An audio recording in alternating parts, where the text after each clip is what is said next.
pensamento que eu já fiz várias vezes é o seguinte: por que é que nasce o grande jogador de futebol, né, negro da periferia? Por que é que nasce o grande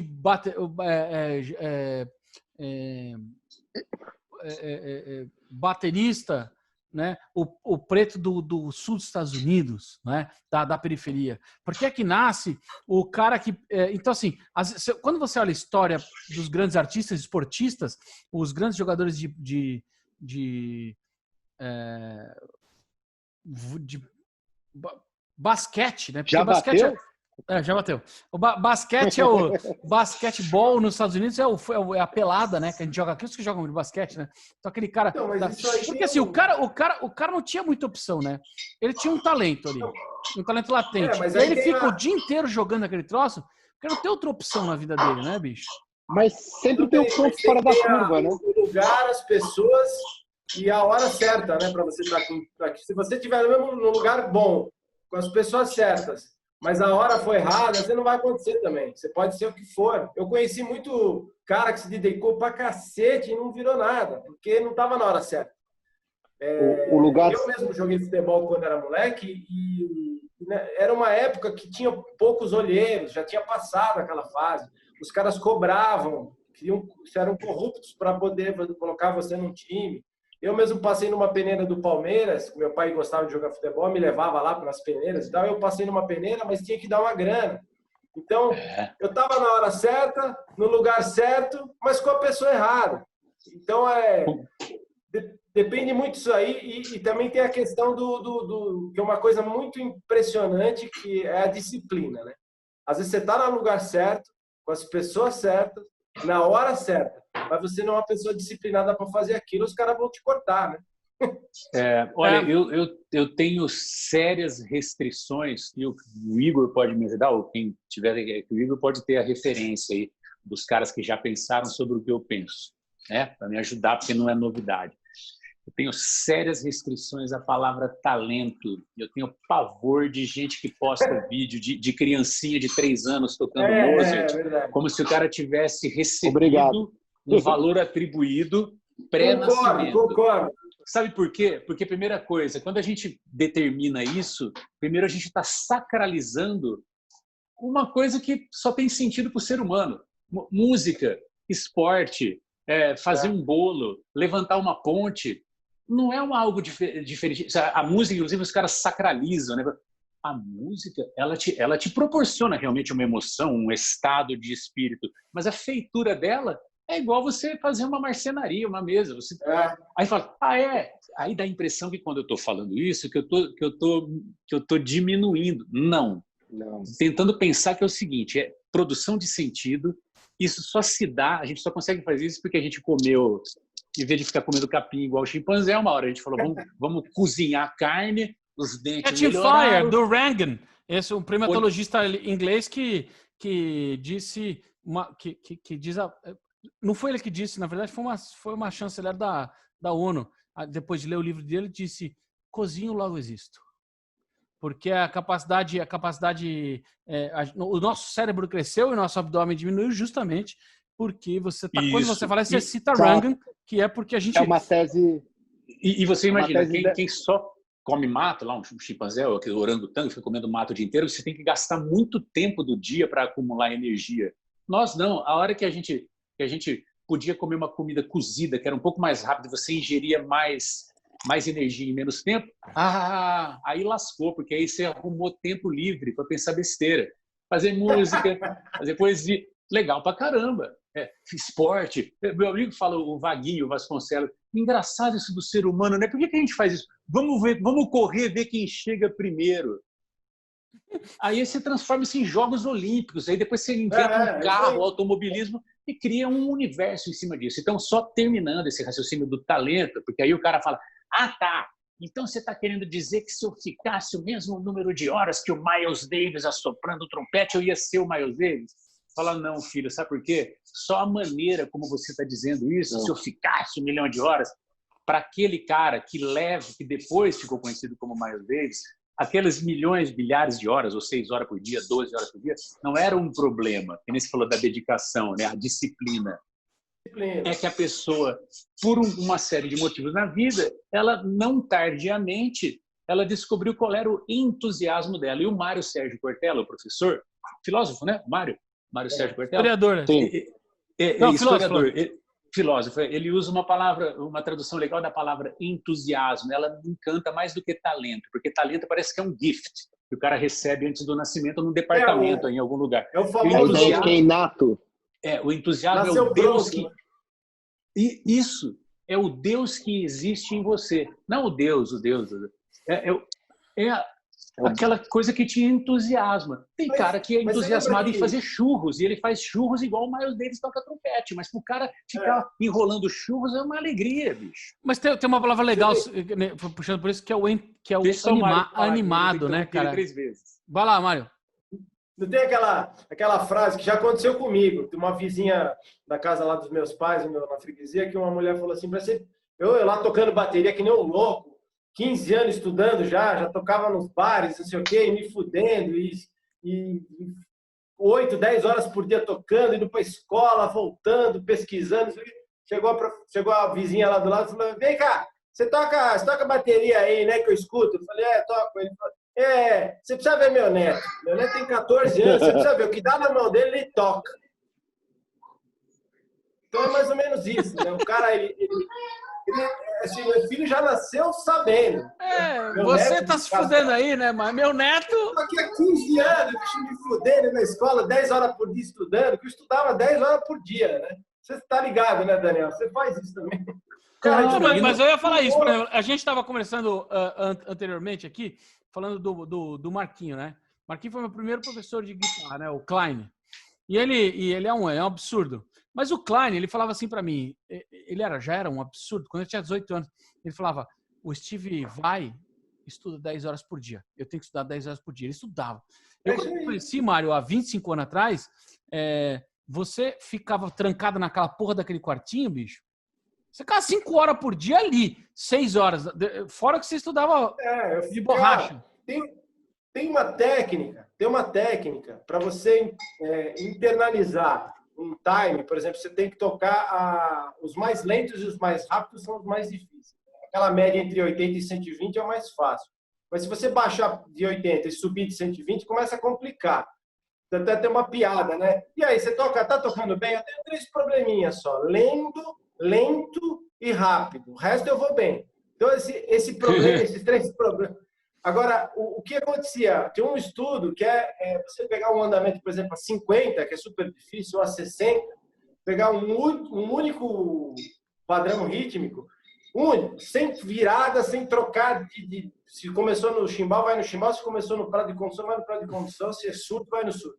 Ficar 15 a 20 minutos, 1 hora no mesmo groove ali, junto com o clique, sem mexer nada, sem fazer uma virada, sem nada. Então, isso que você vai fazer? Internalizar aquela porra daqueles 60 BPM ou 50. Então, um puta trabalho isso dá. Você imagina, você fica 1 hora, tum, pá, tum, 1 hora nessa mesma sequência. Aí chega uma vizinha e fala, você precisa ver meu neto, que dá na mão dele e toca. Então, difícil. Ô, Mário, agora você falou... Ela não percebeu... Não, e fala assim, né? A besteira assim, desculpa. Você dá na mão dele, ele toca, mas ele nunca estudou. Essa pessoa não percebeu que esse neto dela sempre estudou. Ou não sabe nada. É que nem o cara, ela cozinha pra caramba e nunca não prova comida, não experimenta comida. Isso é idiotice de um tamanho assim. Agora você me lembrou de um cara, Mário, que eu gosto pra cacete, até já vou ligar até pra ele pra fazer uma entrevista com ele, que é um baterista e pianista, assim como você é guitarrista e baterista, que é o Tchernev, cara. É o Tchernev, cara, porra, o Tchernev é um monstro, né, cara? Puta músico, E é um puta do músico que tem essa história de falava, eu tô estudando um negócio em 35, sei lá, sabe assim, umas coisas, tipo, sei lá, meu Deus do céu. O Igor Miller. É que eu queria levar a questão agora para outro lado, que a discussão tá maravilhosa, mas eu queria colocar o seguinte, porque é isso, acabou caindo também um pouco para a questão do estudo formal, que é fundamental, não há discussão, mas é isso, se você estudar, né, tanto, foi o que o Daiven já tinha colocado do Miles Davis, se você estudar tantas horas por dia, assim como você dominar todas as instâncias, todos os parâmetros que determinam a música, ainda você não vai fazer a música. Existe algo que também é uma construção para usar um termo do Pierre Bourdieu, o sociólogo francês, que foi orientador do Clóvis de Barros, inclusive, que ele tinha um termo chamado capital cultural. Existe algo que é construído, que é social, que você vem e não interfere se você vem de uma classe alta ou de uma classe baixa, mas vem de um ambiente onde isso vai sendo colocado e vai sendo diluído na sua mentalidade. Você adquire esse instrumental, adquire essa teoria, e dela você cria um significado novo, você cria uma arte. Acho que o que a gente está discutindo aqui é o core da arte. Como é que você pega todo esse arcabouço teórico e toda a formação de conhecimento como ser humano do mundo, junta isso e faz algo que aparentemente é novo, mas remete a todo um passado, a toda uma história. Ô Igor, a gente tem um tripé. Acho que é essa construção. Tem um tripé que eu construí no meu livro e depois usei para a base da escola, da EG, que é a base pedagógica que a gente usa quase de tudo que a gente faz, sempre pensando num tripé que tem muito a ver com isso que você está falando, que é o que eu entendo como o fundamento de qualquer construção, seja ela artística ou artesã, ou seja ela científica. Para usar o termo do Daiben, construção de sentido. De sentido, pronto, melhor. Para qualquer... Olha, Daiben, vou adicionar isso à nossa aula. Esse é um termo muito caro a um filósofo. Eu acho que essa expressão só para finalizar, que é para a construção do sentido, a gente precisa de um tripé, que é isso que o Igor Miller está falando agora, que é fundamental, que é técnica, referência e repertório. Técnica, referência e repertório. Quando eu digo técnica, eu no mínimo estou falando da linguagem. Se você souber alemão, você pode ler Heidegger. Talvez as três coisas são a linguagem, né? Formam a linguagem. Formam a linguagem, exato. Mas não, elas formam um sentido. Elas formam um sentido. A linguagem, ela é técnica.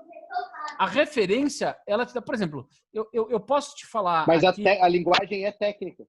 A linguagem é técnica, exato. A linguagem é técnica. É isso mesmo.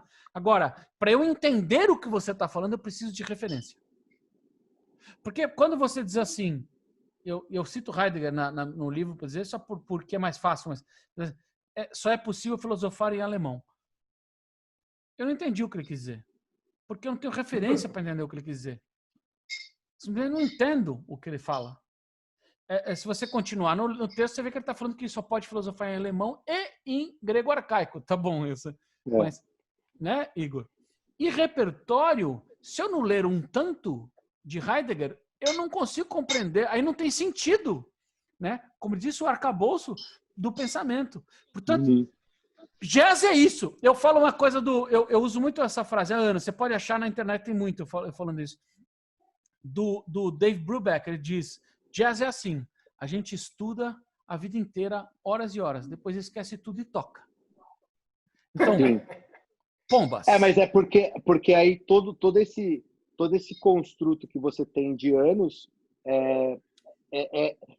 entra numa dimensão intermediária da sua psique que você faz involuntariamente, que é o que parece que a pessoa nasceu para isso. Mas não, tem toda uma construção gigantesca. Já passo para você, Mário. Só queria terminar aqui. Já que o Ivan citou o Heidegger, eu vou citar um que é descendente do Heidegger, que é o Merleau-Ponty, quando ele vai falar sobre artes plásticas. Ele tem 2 textos maravilhosos sobre artes plásticas, em que que é o Visível e o Invisível e a Dúvida de Cézanne. E aí, na Dúvida de Cézanne, ele vai citar o Picasso, que para fazer essa arte absurdamente moderna, que parece não ter conexão nenhuma com o passado de um Renoir ou até mesmo de um Velázquez, você vai ver o Picasso estudando 12 a 14 horas a técnica de pintura do Velázquez para chegar à técnica dele. Então ele conseguiu estudar todo aquele arsenal de histórico, todo o arsenal de técnica, e viu o momento oportuno naquele sintagma histórico, naquele momento único. Repertório. E criou uma arte nova. Isso, era só isso que eu queria dizer mesmo. Vai, Mário. Essa é a graça, né, do negócio. Essa diferença entre o muito talentoso, o mais ou menos, etc., junto com esse esforço insano que a gente se doa para qualquer tipo de profissão, um médico, um chefe de... Né? É um esforço insano que a gente gasta para fazer e cada um tem um resultado. Essa é a graça. Um compõe Yesterday e o outro compõe, sei lá, outra coisa que ninguém ouviu, mas ou um outro clássico, algum clássico do jazz, ou o cara que fez um prato inédito, enfim, isso acho que a graça do negócio é esse. Agora, uma coisa é certa, todos os artistas de bateria que eu conheço, o Ale deve concordar comigo aí talvez, todos eles, cara, desde os criadores aos executores, os criadores que eu falo, os caras lá, Elvin Jones, Papa Jojo Jones, o Art Blakey, esses caras são os criadores. Eles tocavam, mas desde esses caras até os atuais, todos eles cursaram universidade de música ou algum curso especializado de música. Não foi à toa que o cara saiu, uns com um pouco menos, outros com mais. Todos eles foram graduados, entendeu o que eu tô falando? É muito louco. Volta ao termo do Bourdieu, capital cultural. Esse é o exatamente. termo. Agora, se fala assim, pega... mas teve o Buddy Rich que não frequentou escola nenhuma. Não, mas o pai e a mãe e os parentes todos dele eram músicos já. Então ele já perto de quem conhece. E era a escola dele. Desde que, cara. Mas aí, o que eu acho disso tudo é assim, você imagina quantas crianças estudaram junto com o Elvin Jones na Music and Arts de Brooklyn. Quantos músicos não estudaram junto lá com ele? Só o Elvin Jones foi o Elvin Jones, entendeu? Essa é a graça do negócio, né? Eu tô lá tocando, lá muitos amigos tocaram lá comigo. Outros foram para outro país do primeiro mundo tocar, sobreviver lá. Eu virei o Mário que toco lá nos Titãs. Enfim, cada um tem um resultado. Mário, né? Você chegou no Brasil, você chegou lá no topo da cadeia também. Eu tocando rock, Alexandre, né? Que O estudaram Daniel... fora, e o Daniel Daibem também, que fez aqui, inclusive o Daniel, ele sempre tem uma coisa muito bela do que o Daniel faz, que eu curto pra caramba. Eu, como educador, hoje sou educador. Eu tenho um respeito muito grande porque você referencia. Então, a coisa da referência. Você sempre referencia a escola, aquilo onde você estudou, o Leva e tal. E aí, a questão da escola. E o Ale estudou numa escola que... Eu lembro que o André estudou nessa escola, né? Então ele contava, né? O Atos, lembra, o Mário? O Atos falava lá de Berkeley, né? E aí, puta, estudou em Berkeley. O Ivan Houston, que é cozinheiro hoje, estudou em Berkeley. E a gente tem 300 amigos que estudaram em grandes escolas. Eu nunca estudei em nenhuma escola, nem saí. E eu fico olhando, mas hoje que eu tenho escola, e as pessoas me referenciam o Alê, eu aprendi humildemente o poder de entender que a academia faz com que você chegue mais rápido e de forma mais estruturada aos seus objetivos. Então, quando o Daniel, eu tenho um respeito muito grande porque ele referenciou a escola, assim como vocês. Você estudou em Nova York, né? O Mário, queria que você falasse depois disso. O Ale também, da sua experiência de estudar fora. E o Daniel, de estudar aqui, talvez uma das maiores escolas do mundo, mas que fica aqui. E as pessoas esquecem disso, que o Brasil também tem grandes escolas, né, cara? Sim. Você estudou quantos anos lá, Ale, lá no PIT? O curso durou 1 ano, eu fiquei 1 ano e meio lá. E era uma escola que ficava aberta 24 horas. Então você ficava o dia inteiro lá, tocando gente do mundo inteiro. Pois uma experiência legal. Fantástica, assim. Tinha 18 anos, então eu tive alguns excessos, mas faz parte. Eu faltei alguns dias também, não sei porquê. Não, o PIT era super famoso, né? Não, foi Um presente aí do universo aí, foi muito bom ter tido essa experiência. Não, o André contava ele estudando com Russell Ferrante, harmonia com, sabe, com pianista, com, sei lá, cada cara, né, meu, que os caras falavam que estudavam. Não, o baterista do Jethro Tull dava aula lá, o baterista do Korn dava aula lá, puta, só tinha os caras, Cara, fora os caras de jazz e outras coisas. Imagina. O cara do White Zombie, o baterista do White Zombie, estudava na minha classe. Né? Então, Aí, tá vendo? Caralho. É isso que eu tô falando. Os caras. É disso que eu tô falando, Mas, você vê? Aí, puxando de novo um pouco para fora, que essa formação é fundamental. Mas, por exemplo, acho que estamos todos aqui entre professores, é isso? Não, eu não sou professor de porra nenhuma. Eu só junto professores. Não, tem uma diferença, cara, entre ser professor e juntar professor. O que eu faço é isso, eu juntar vocês e ficar quieto aqui na minha. Eu vou mutar meu microfone. Porque, não vai mutar. Tá. Ô, Igor, essa coisa, eu dei aulas bastante tempo, inclusive no IPT aqui do Brasil, né? Que foi a franquia do PIT lá onde o Ale estudou. Mas o que acontece, na minha cabeça, eu estou defendendo aqui a escola e tal, etc. Eu defendo isso, mas eu comecei tocando sozinho em casa e tal, aquela coisa, roots, eu vim de um outro instrumento. Fui vendo que eu precisava ter aulas, não sei o quê. Estudei na Escola Municipal de São Paulo, percussão erudita. Estudei com professores particulares. Depois eu fui para Nova York, meio que já mais velho. Por opção, fui lá tirar umas férias e fazer um curso na The Collective, que acho que o Ale deve conhecer. Fazer um curso de verão lá, uma coisa rápida. Mas foi mais para como conhecer, para ver como é que era. Mas a ideia toda que eu vejo não é defendendo a área acadêmica, né? Porque essa dá a impressão que eu estou defendendo a área acadêmica, e estou mesmo. Não. Mas assim, o que eu quero dizer é que acho que de uma forma geral, eu acho que o cara, para ser um bom profissional, hoje, o cara no século XVII tinha uma seringa de vidro, era médico, né? Um termômetro, o cara era médico. Tinha um iodo na malinha, tudo é médico. Hoje o cara precisa de universidade, residência, pós-graduação, mestrado, especializações, né? A coisa tá piorando. O jogador de futebol não é mais um jogador, é um gladiador, né? Os caras parecem uns... Então eu acho que a coisa evoluiu tanto, assim, tanto essa sede de conhecimento, de precisar saber cada vez mais para se posicionar no mercado. Eu até gostaria de saber a sua opinião sobre isso que eu estou falando, esse outro lado, para você conseguir se enquadrar na sociedade, você precisa ser um puta de um gladiador, você precisa ser um cara foda. Não, e vem muito além, por exemplo. Vocês, por isso que eu perguntei, está todo mundo entre professores, porque é isso. Tem todo um repertório, toda uma construção, um conhecimento que você adquire, e a transmissão disso é um desafio. E eu joguei essa bola aqui, porque, por exemplo, isso a gente está aqui, você vai transmitir para um outro cara que quer aprender bateria em alto nível, quer desenvolver isso num outro ramo. E aí eu tive uma experiência muito traumática na faculdade de educação, quando eu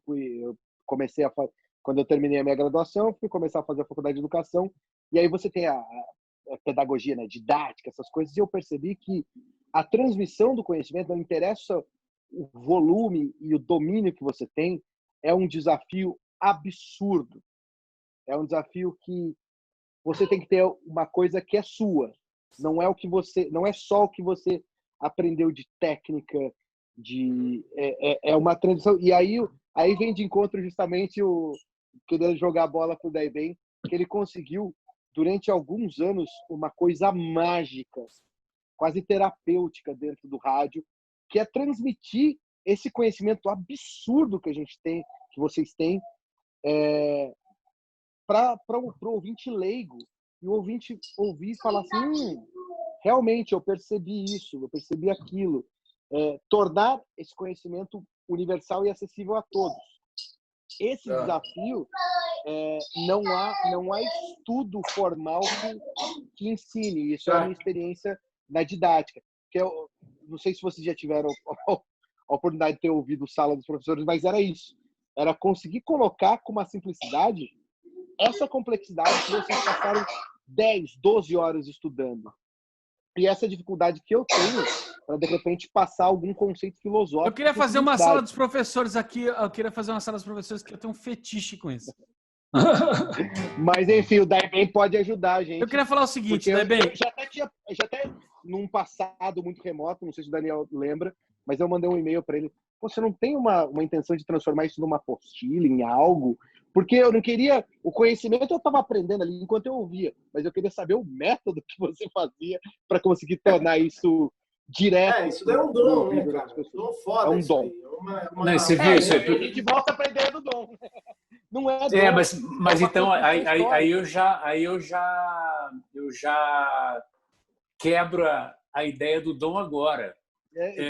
Eu sou filho de uma pedagoga e um professor de história. Meu pai era um cara que, além de professor de história, era um cara que, por alguma razão, ele era um líder de grêmio de faculdade. Ele foi vereador mais votado com Grande Isaías. Que cidade você é, Daniel? Que cidade de Bauru. Então, era um cara do parlatório. Era mais forte do que ele, mais forte que eu. Então, eu cresci sentado num Corcel 2 no banco de trás, ouvindo um cara falando sobre as coisas. Então não é um dom. Eu estava estudando ali. Agora, o que você falou, né, que é super valorizado, que é a formalidade acadêmica, ela pode ser boa e chega uma hora que ela pode ser ruim, que nem o Igor falou que teve um problema com a faculdade de educação. Porque quando você cria uma grade curricular para atender uma coletividade, para alguém não vai funcionar, né? Então, isso é um problema. Também tem então, isso. Acho que o que eu acredito, em qualquer instância, seja ela formal e acadêmica ou a do dia a dia, são duas palavras que resolvem isso. Eu acho que é hábito. Hábito é periodicidade, é continuidade. Já falamos disso aqui, né? Temos um episódio só sobre hábito. Com o Jimmy. Então, com o Jimmy, são duas coisas. Eu falo, entender um assunto, entender, né? E depois dominá-lo, que dominar é fazer o que você entendeu, seja fazer um prato, fazer uma ponte, fazer uma música. Entender primeiro, então, ou seja, ouvir igual a criança, ela ouve e depois ela fala. Então, acho que entender e executar tem a ver com duas palavras, hábito e orientação. Tem gente que o cara fala o autodidata, isso que é problemático também. Tem cara que ele se gaba de ser autodidata e fala, eu não tive orientação. Né? Uma bobagem, claro que teve, cara. Se você ouviu discos, você teve orientação dos discos, você teve a capacidade de se organizar sozinho e perceber, peraí, daqui, o que eu tenho que prestar atenção?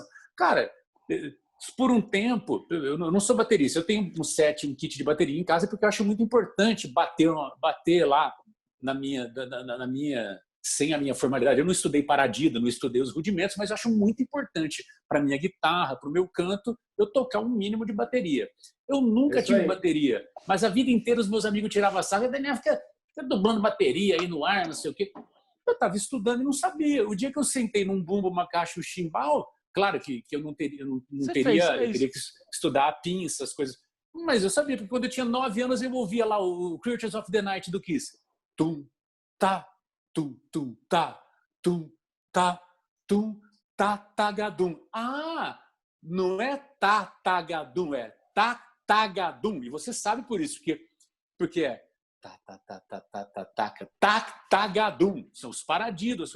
Não me falaram que era isso, mas eu tive o ímpeto de sozinho, entre aspas, me organizar. Tem gente que tem mais capacidade de se organizar e sozinho. Tem gente que a orientação vai ser Os indianos criaram isso a partir de um léxico. O tagadaga. Exato. O léxico da percussão indiana, e eu falo muito isso, falo isso no meu livro, falo isso na escola, sobre a importância, professora Kalia, da USP, né, minha amiga, que estuda léxico na gastronomia, a importância do léxico quando você faz bateria no ar, né, drums, na verdade você está estudando um léxico, você fica assim, tá com tá. Você tá com. Os indianos fizeram isso, eles codificaram isso a partir de um léxico mesmo. Um repertório de palavra. Repertório de palavra, que vai depois traduz no gestual. Eu fazia isso quando era criança também. E essas coisas de bateria, você toca cavaco, né, Mário? A palhetada de guitarra do George Benson, de cavaco, é a mesma linguagem. E que determina... Né? Cara, no caso do George Benson... Eu tô tirando de novo. É só por exemplo, essa downstrokes, semana. né? É dedão, né, cara? Essa coisa do... E se de tocar com o polegar, ele te obriga a tocar tudo para baixo, o Leivão falava, ele não deixa você mentir. Não. Porque se você não consegue tocar aqui, você resolve aqui. E aí entra uma outra coisa, que eu tô passando, eu nunca dei aula, cara. O ano passado eu comecei a dar aula pro Espeto, aquele grafiteiro. Que nem música... Meu conterrâneo.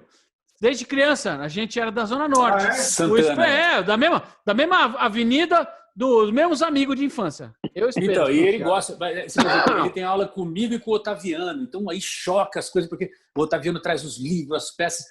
Aí uma coisa que nós estamos tirando de novo, por exemplo, estava tirando o The Chicken de novo. The Chicken, que nem é do Jaco, todo mundo acha que é do Jaco. Uma música do Pee Ellis, é de um saxofonista do James Brown. Então, eu fui ouvir com o James Brown. Aí você vai ver que a digitação... Olha isso aqui. A digitação da negrada é outra. É só 2 dedos. Tem um amigo meu até que ele teve que amputar um dedo por causa de nem tenho mão câncer. Eu falo, cara, ele falou, não, eu nunca vou conseguir tocar. Eu falei, pelo contrário, cara, você já eliminou um problema.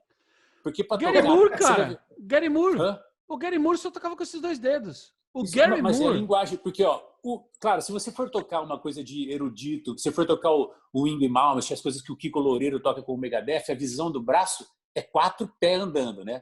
É assim as escalas. Vai ver o Wes Montgomery. Ele enxerga o braço assim, ó. Mas ele só usava esses 2 dedos. Esse aí é que nem são os caras roots, né? Eles... Porque a miséria do cara, a simplicidade fez ele trabalhar com pouco. E o Leivão falava, meu filho, com 2 dedos você corre mais. E o que são os 2 dedos? É as 2 mãos da batera. Então, você fazer uma frase, você não vai tocar de tiga assim, ó. Você já se lascou, não vai ter pronúncia. Agora, se você toca... Claro que este dedo e este, que é a última instância, ele serve para você fazer um cromatismo. O cromatismo você vai usar. Agora, você corre assim, ó. É 2 dedos, não, 2 pernas correndo. Isso que ele tá falando é só ver... um puta pedreiro. O Art Black tocando bateria era um puta pedreiro, mas ele tocava... Ele segurava a baqueta de qualquer jeito. Eu sou fã dele, tenho muita coisa dele aqui em casa. E parece que ele estava conduzindo uma charrete, né? Aquele shuffle. E ele tocava, era roots, mas só para você entender a minha palavra dom, quando eu falo dom, talento, eu concordo 100% com você, adoro essa parte filosófica da coisa, eu adoro mesmo. Não estudei, mas eu acho do caralho esses pensamentos. Essa coisa do dom que eu falo do talento, eu acho o seguinte, por exemplo, eu dei aula para cara que ele tinha uma dificuldade com o ritmo muito, muito grande. Assim, o cara era surdo de ritmo. E também conheci pessoas que eram surdas de tom. Ele não sabe cantarolar. Você põe a nota na cara dele, um lá, canta essa nota aqui. Pode ser uma oitava acima, uma oitava abaixo, mas canta essa nota para mim. Ele não consegue. Mas ele sabe que se ele pegar um instrumento, ele sabe tocar o lá, mas ele não consegue entonar aquela. Isso. O George Benson fala muito disso, né? Que antes de tocar você precisa saber fazer tem o surdo cantar, rítmico, né? E o surdo do tom, né? E o que eu quero dizer do dom da pessoa, você falou tudo, se você ser filho do seu pai, que você já estava estudando desde pequeno. Mas se você fosse um filho adotivo e que você não fosse sangue do sangue, entendeu? Talvez você não fosse tão aprimorado quanto você foi, porque você já é sangue do sangue. E quando eu me refiro a dom, isso, mas talvez o Igor possa pegar uma referência. Esse que eu entro, porque às vezes o cara, por exemplo, eu sou baterista, toco e tal, tenho conhecimento disso, estudei, isso que ela tem uma certa aptidão. Não vou falar que eu sou a melhor coisa que eu sei fazer na vida, mas eu tenho uma certa aptidão para fazer isso. Eu adoto um filho, e esse filho, por exemplo, ele é surdo de ritmo. Vamos supor que nasceu uma pessoa que eu já conheci, não estou falando isso. Eu tive um aluno que ele não conseguia bater o pé na música. A música tocando, ele não conseguia bater no ritmo. E caras também que não conseguiam. Então, vamos supor que eu adotasse uma pessoa dessa magnitude, entendeu? Ele ia ter muito mais complexidade para ser o que eu sou, entendeu? Mesmo tendo aula desde pequenininho. É isso que eu queria dizer. Aí você estaria atribuindo um conjunto genético que ajudaria nisso. E aí a gente tem que laboratorizar isso para comprovar, né? O que o Jung fala alguma coisa que não é comprovada cientificamente, mas ele fala Como que o Jung fala aí? Você conhece? Que a gente que tem um histórico que se carrega de familiar para familiar, não é inconsciente coletivo, não é isso? Não é difícil, a gente não consegue é, comprovar cientificamente, né? do Jung eu não lembro, mas esse sopé cultural de construção, ele não é um dado genético, ele não é um dado biológico. Ele é uma construção cultural. Aí isso que ele falou, vou adotar. Mas, cara, quem garante que ele veio de alguma formação já anterior que não permite isso? Com quantos anos você adotou essa criança? O que eu queria... Não, mas mesmo na questão da adoção de tenra idade, minha mãe que trabalhou anos com adoção, fez adoção, fez milhares de adoções. É o seguinte, cara, tem um contingente genético, indubitavelmente, que gera uma aptidão. Uma aptidão, cara. Eu queria insistir o continente genético. Filho de tubarão já sai mordendo. O continente genético. Por exemplo, a biologia moderna, o pouco que eu conheço dos meus amigos que são biólogos, é assim, ele é um misto de o que você vem e o que o ambiente te proporciona. Certo. Então é mais ou menos uma ideia clássica, uma ideia de um filósofo chamado Leibniz, que ele fala em latência. O Leibniz, ele é um racionalista, ele está defendendo Descartes. Descartes é aquele cara que diz que a matemática existe em todos nós.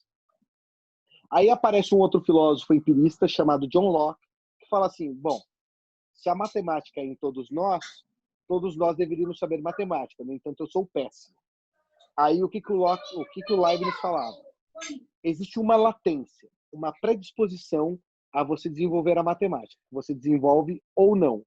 A biologia moderna trata um pouquinho não com a maneira como esses filósofos lá do século XVI, XVII tratavam.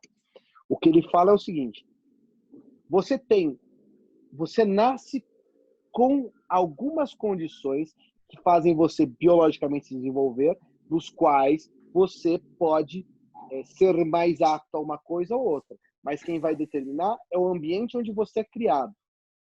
Então é o seguinte, o cara pode nascer com diversos problemas sobre desenvolvimento rítmico, mas se o ambiente insistir nele, pode ser que ele desenvolva uma forma ou outra, que a maneira dele, ele consiga fazer... Biologicamente, a gente sabe que o cérebro é capaz de fazer sinapses, novas sinapses, e aí... Não, sim. Por exemplo, mas pode também não, né? Pode também não. Por exemplo, eu sou péssimo em matemática. Eu tentei a minha vida inteira, por uma questão de ego intelectual, estudar matemática por conta, quando eu terminei a escola e tal. Eu cheguei e falei, velho, tô perdendo muito tempo nisso. Significa que eu não tenho aptidão para matemática? Não. Significa que, por algumas questões de ambiente e desenvolvimento, as coisas não foram favoráveis a mim. E o tempo urge. Talvez você não goste também. Talvez você não goste. Ele falou agora que o tempo urge. Ou não foi, nesse caso teu, né, Igor, que pode ser para qualquer outro caso, de não se ligar numa coisa. Ou não foi apresentado entusiasmadamente, de uma maneira... Porque todas as disciplinas, na verdade, são fascinantes, né? Mas olha, a matemática é um grande vilão, porque ela é... Tanta matemática, eu falo, por exemplo, eu sou uma vítima do MEC, do Ministério da Educação e Cultura. Se eu obrigar um moleque de 12, 13 anos a ler Dom Casmurro, é igual você dar Love Supreme do Coltrane o cara ouvir com 12 anos sem ele ter ouvido Count Basie. Ele não vai entender, ele não tem repertório. Então se cria um trauma no cara. Eu odeio. Se eu começo a ler um clássico que tem voz não sei o quê, tudo. Eu fui apresentado ao futebol. Meu pai era viciado em futebol. Assim, não como torcedor, mas como jogador. Meu pai treinou no São Paulo em 1900 e bolinha. O meu avô era técnico de futebol na Várzea de São Paulo, lá onde tem o Clube do Nacional. Eles eram engajados. Os meus tios eles trabalhavam.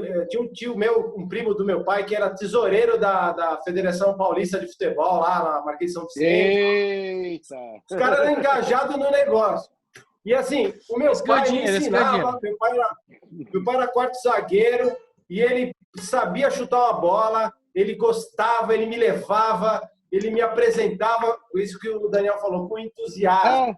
Ele me mostrou aquilo, cara, com um puto entusiasmo. me fez participar em peneiras, joguei no time do Clube Matarazzo, o antigo Matarazzo, ali na sua região ali, Ivan, lembra? Do Shopping Matarazzo, lembra do Shopping Matarazzo ali, no pé? Joguei no clube deles por 2 ou 3 anos, participei de campeonatos, tudo na várzea, né?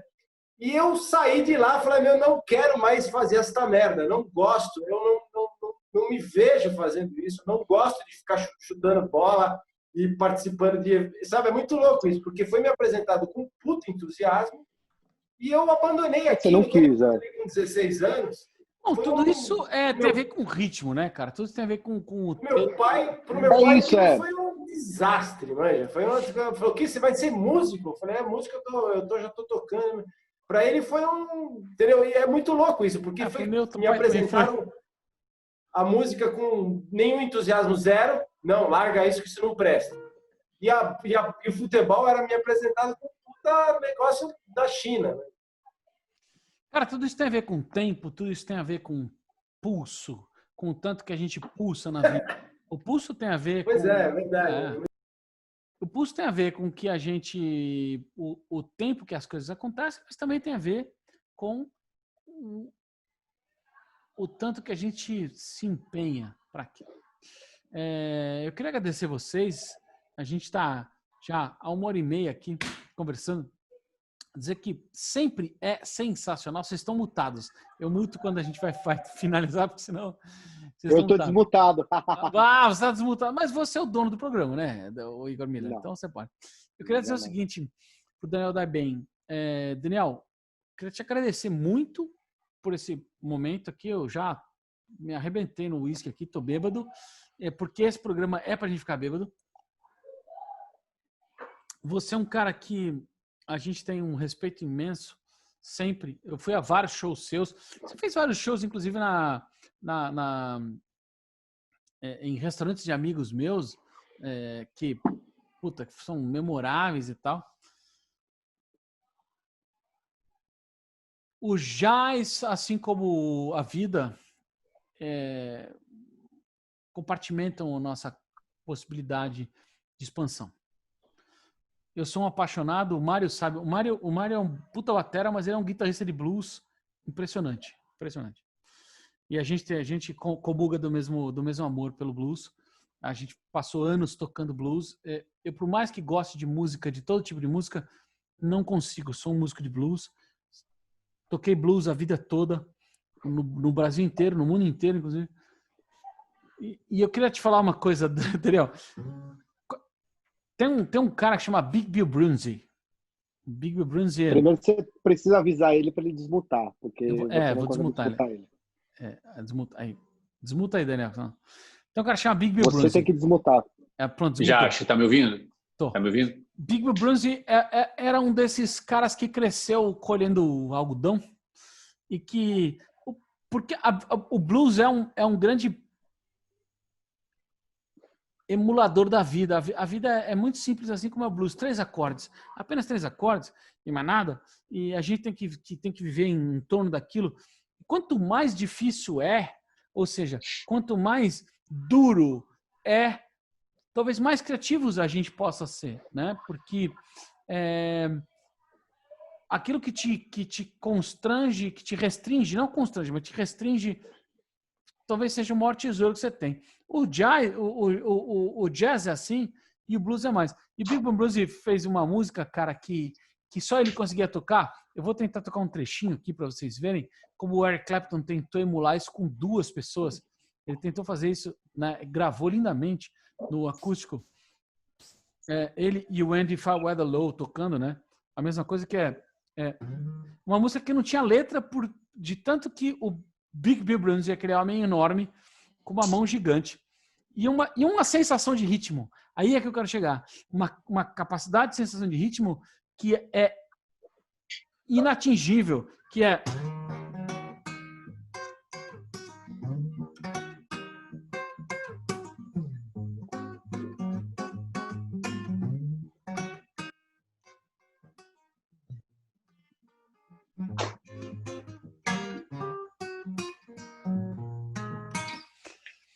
Isso nunca a gente vai conseguir tocar igual o Bill Brunswick. O Clapton tentou fazer isso. Eu nunca vou conseguir fazer. Eu estudo essa mesma música há 40 anos, sei lá. E eu queria terminar essa nossa conversa dizendo o seguinte. O tempo de cada um, Daniel, é muito pessoal. Nem na música, nem na vida, a gente vai conseguir emular o tempo de cada um. Por isso que os artistas são tão únicos. Por isso que o Mário é único, por isso que o Ale é único, você é único, o Igor é único. Muito mais do que o conteúdo, porque o nosso tempo, o nosso ritmo é diferente. Considerações finais, Daniel. Você falou isso agora, eu lembro do Gilberto Gil, quando ele foi gravar o álbum, não Eu, Tu, Eles, o Caia, que tem Caia na Gandaia, que são as músicas do Bob Marley and the Wailers e tal. No DVD do Gil lá, no Making Off, eles desciam numa van em Kingston para gravar com os caras lá, o baixista, o batera. Se bem que o Arthur Maia tá junto, o Arthur Maia desce com um rastelo para falar que vai plantar beck lá na Jamaica, brincando. E aí o Gil entra em estúdio com o guitarra dele, Carlinhos Ramazoli, o Paulinho, né? O Arthur Maia, acho que tá o Jorginho Gomes também, ele fala, por favor, tirem as bases de guitarra, baixo e batera exatamente como estão no disco dos Wailers. Naturalmente, já vai sair um shotzinho. Ou seja, o norte é você se espelhar no que já foi feito e não forçar. Eu tenho pavor quando os caras vão fazer uma recriação, uma reharmonização de Jobim. Não precisa falar, cara. Tenta tirar igual, já vai ficar diferente. Esse é porque o seu tempo é a sua impressão digital, ele é único. Tenta fazer igual. Eu falo reharmonizar Jobim, igual o cara fala, vamos reconstruir Niemeyer. Aí você vai lá em Brasília e bota um McDonald's embaixo da catedral, põe um cavalo. Não, tem um motivo para aquilo estar harmonizado daquele jeito. Tenta copiar, já vai sair com a tua cara. Gourmetizar, assim. Né, Ale? Tentar gourmetizar o prato. Cara, é tão... A gente, às vezes, tem uma visão... A gente que viveu a música, viveu a cozinha, a gastronomia, e assim como vocês gostam, né, da gastronomia também, eu sei que vocês são próximos disso, a gente acabou de falar disso com o Mário. Cara, o quanto é tudo muito próximo, tudo muito da mesma família, mesmo jeito de ser. Ale Simes. Eu acho que dando sequência que o Daniel falou aí, eu acho que tem duas coisas que se seguem. Uma é respeite o seu ritmo e, mais que tudo, aceite o seu ritmo. Eu acho que é isso que vai fazer... Porque quando você fica pensando nos ritmos dos outros e vira um conflito, que aí você acaba indo para terapia. Então, aceite seu ritmo e respeite seu ritmo. Verdade. Mário Fabri, baterista, falando sobre o ritmo da vida. Como é que você encerra suas considerações finais? Esse ponto aí é legal, respeitar o ritmo das pessoas. Eu gostaria muito que todo mundo fosse respeitado pelo ritmo dele, pelo que ele faz. E em relação a músico, compositor, dá muito... Tem uma piada, vou terminar com uma piada. Teve um cara que foi comprar um pássaro e ele chegou lá na loja e falou assim, eu quero comprar um pássaro que cante bastante, porque eu estou sozinho lá em casa, estou meio... O que você tem para comprar? Ele falou, tem esse pássaro aqui, ó, e canta o dia inteiro, moço. Ele falou assim, quanto custa esse pássaro? Esse pássaro custa R$5.000. Ele falou, mas é muito caro esse pássaro aí. Tem um canta menos, mais barato? Tem esse outro aqui, cantava um pouco menos. Quanto que é esse pássaro aí? Esse pássaro dá para fazer por R$1.000 pro senhor. Mas mesmo assim ainda tá caro esse pássaro, rapaz. Não tem um pássaro. Ele olhou assim no canto, não cantou nada, desde a hora que ele tinha chegado. Eu falei, esse aqui, quanto aí custa? Esse aí custa mais de R$10.000. Ele falou, mas ele não canta nada. Por que custa mais caro? Eu falei, mas esse é o compositor. Eu queria que as pessoas tivessem o mesmo valor, entendeu, bicho? Não... eu sei que é um pedido muito grande, sabe? Gandhi acho que pensou assim, né? Que você falou do Gandhi, né? Você citou. Ele queria mostrar... Ele vivia do jeito que ele gostaria de mostrar para as pessoas como era, né? Ele queria ser o exemplo, né? Mas Eu acho que o mundo está muito pirado, sabe? Pessoas que têm muito valor que talvez tivessem o mesmo valor de outras. Esse respeito do ritmo dos outros eu acho que é muito importante, né? O cara não querer colocar você no trilho dele, né? Porra, ou você é mais lento, ou você é mais rápido, né? Igor Miller, a gente tem sempre a honra, né, e o privilégio de escutar a beleza do pensamento das pessoas que estão aqui, que aceitam essa loucura que a gente faz, que é o Filósofos Alcoólicos. E principalmente os seus pensamentos. Assim, é uma honra sempre maravilhosa te ouvir e um prazer, né? O que a gente pode deixar de finalmente para essa galera toda em relação ao ritmo? Nosso tempo não é o mesmo, mas somos todos os mesmos? Duas histórias. Eu acho que as duas têm a ver com ritmo e tempo. A primeira é que eu estava contando antes da gente começar a live, que eu trabalhei na mesma empresa que o Daniel Daibem, mas a gente nunca se conheceu pessoalmente, a gente nunca fez nada junto. Quando eu entrei, ele já tinha, vamos dizer assim, se emancipado do ar, fazia só o Sala dos Professores, eventualmente uma coisa ou outra. A gente conversava alguma coisa por telefone para saber se entrou a coisa no ar certinho e tal. E agora, finalmente, quiseram o mundo que numa situação de pandemia eu pudesse ter esse privilégio de bater um papo com ele, que é um cara que eu admiro e que eu acompanho ritmicamente desde a Brasil 2000, que foi uma rádio em que eu trabalhei, quando ele já tinha saído, obviamente, em que eu fiquei muito amigo de uma irmã para mim, que ele também abriu as portas 2 vezes, que é a Paula Baldassarri, e agora finalmente ele está podendo bater um papo. E isso para mim acho que é o tempo oportuno, o kairos